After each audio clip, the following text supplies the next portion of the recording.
నందు ప్రియమైన సహోదరి సహోదరులకు యేసుక్రీస్తు నామములో శుభములు. దేవుని యొక్క నూతనమైన కృప మీకు కలుగునుగాక. ఈరోజు దేవుడు మనకిచ్చిన మాట యెహోషువ గ్రంథము 23వ అధ్యాయము 10వ వచనం.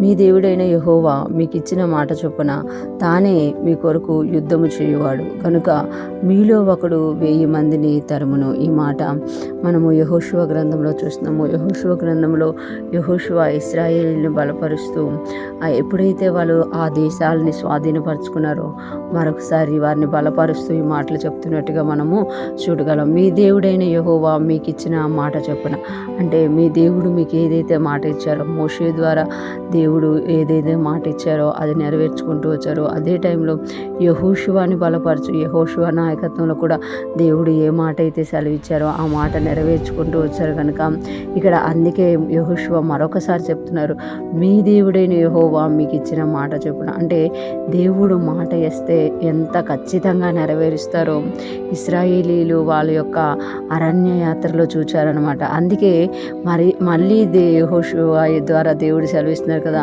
మీ దేవుడైన యెహోవా మీకు ఇచ్చిన మాట చొప్పున తానే మీ కొరకు యుద్ధం చేయువాడు. తానే అంటే దేవుడు మీకు ఏ మాట అయితే ఇచ్చారో ఆ మాట చొప్పున తానే మీ కొరకు యుద్ధం చేయువాడు అని అంటున్నమాట. అంటే దేవుడే మీ పక్షంలో యుద్ధం చేస్తారు. మీరు ఏదైతే ఇన్ని దేశాలు స్వాధీనపరచుకుంటూ వచ్చారో ఆ దేశాలన్నిటినీ మీ బలము చేత మీరు స్వాధీనపరచుకోలేదు. మీరు నిలబడితే మీ దేవుడైన యెహోవాయే మీ కొరకు యుద్ధం చేశారు అని మరొకసారి గుర్తు చేస్తున్నారనమాట. గుర్తు చేస్తున్నారు కనుక మీలో ఒకడు 1000 మందిని తరుమును అంటున్నారు. అంటే మీలో ఒకడు ఎంతమందిని తరుముతారంట? 1000 మందిని తరుమును. ఒకడు 1000 మందిని తరుమును అని అంటున్నారు. అంటే ఒక వ్యక్తికి దేవుడు ఎంత సామర్థ్యం కలగజేస్తాడు అని అంటే 1000 మందిని తరిమే అంత సామర్థ్యాన్ని కలగజేస్తాడు. ఎందుకంటే మీ దేవుడైన యెహోవా మీకు ఇచ్చిన మాట చొప్పున ఆయనే మీ కొరకు యుద్ధం చేస్తాడు. కనుక మీరు నిలబడి ఉండండి. మీకు ఎంత బలం దేవుడిస్తాడు, ఎంత సామర్థ్యం దేవుడిస్తాడంటే ఒక్కరు 1000 మందిని తరిమేటంత సామర్థ్యాన్ని దేవుడు ఇస్తారు అని ఇక్కడ యెహోషువ ద్వారా తెలియజేస్తున్నారు. యెహోషువ నాయకత్వంలో కావచ్చు, మోషే నాయకత్వంలో కావచ్చు, ఇశ్రాయేలు యుద్ధం చేసిన ప్రతిసారి కూడా దేవుడు వారికి విజయం ఇచ్చినట్టుగా మనము చూడముట. దేవుడే వారి పక్షమున నిలబడి వారి శత్రువులతో యుద్ధం చేసినట్టు మనము చూడముట. అదే మాటని యెహోషువ గుర్తు చేస్తూ, నేను వెళ్ళిపోతున్నానేమో కానీ నాకంటే మీ దేవుడు మీకు ఇచ్చిన మాట చొప్పున మీ పక్షమున దేవుడు యుద్ధం చేస్తాడు.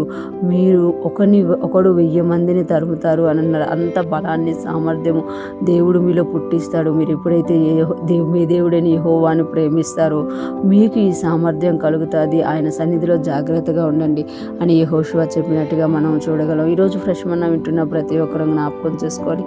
అదే దేవుడిని మనం కలిగి ఉన్న ఇశ్రాయేలీల్ని అరణ్య యాత్రలో నడిపించి వారికి మాటిచ్చి నెరవేర్చిన దేవుడిని మనము కలిగి ఉన్న ఇంకొక ఆధిక్యతేటి కృత నిబంధన భక్తులుగా అంటే మన కొరకు యేసయ్య ప్రాణం అర్పించి పరిశుద్ధాత్ముడు మనలో నివసిస్తుండే.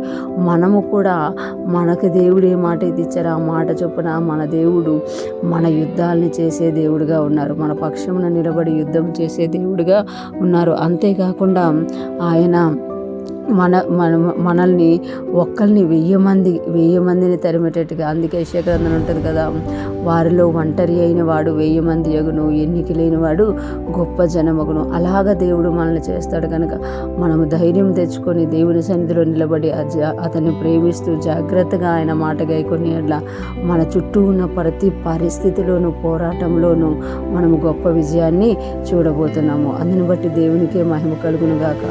దేవుని మాట చొప్పున జీవిస్తూ ముందుకు సాగిపోదుము గాక. ఆమేన్.